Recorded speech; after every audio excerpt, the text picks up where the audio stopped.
Hey everybody, Lauren Doyle here once again, your favorite intuitive teacher for everything intuitive development with business, relationships, and personal development with Trust Your Gut. And today's question kind of piggybacks off of yesterday, which is how do I know? Well, I'll read the exact question, which is, how do I know it's my intuition versus a thought? So this is a super good question. It's one that I get a lot. So I thought I would explain that a little bit.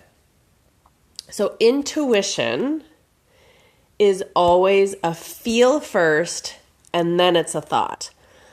A thought is always a thought first with analysis. It's not a feel.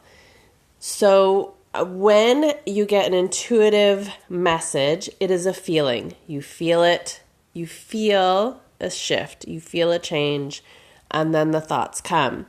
Where people get themselves into trouble is that they get that intuitive feeling and they don't trust it. So they feel it, they recognize that they call it, oftentimes we'll call it their instincts, or they trust their gut, which is why I called the channel Trust Your Gut. And then they get the thought of what it is that they're feeling, and then they don't trust it. Then that little chatterbox, which is in your frontal lobe, the chatterbox, starts talking, and they say all the words. They say all the reasons that you can't trust that you shouldn't do that it's this, then that, and this, then that.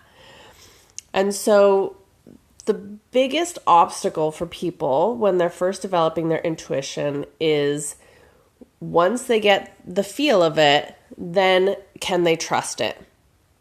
And so this is exactly why I tell people to go ahead and develop their intuition by doing it with little things first.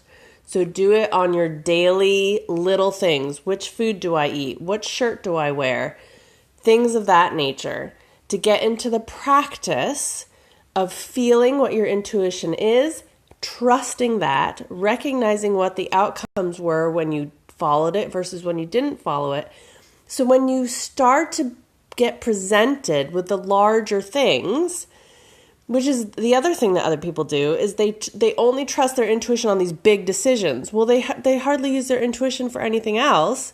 So then how can you trust it? Because you're not in the habit of trusting it. You're not fully aware of what is your intuition and what isn't. So getting into those micro habits, just like everything else, getting into micro practice, you build that intuitive muscle, and that's what I teach. Build that intuitive muscle, strengthen that muscle, so that when you're presented with those bigger intuitive decisions, you have a much clearer idea of what is intuitive versus what is thought.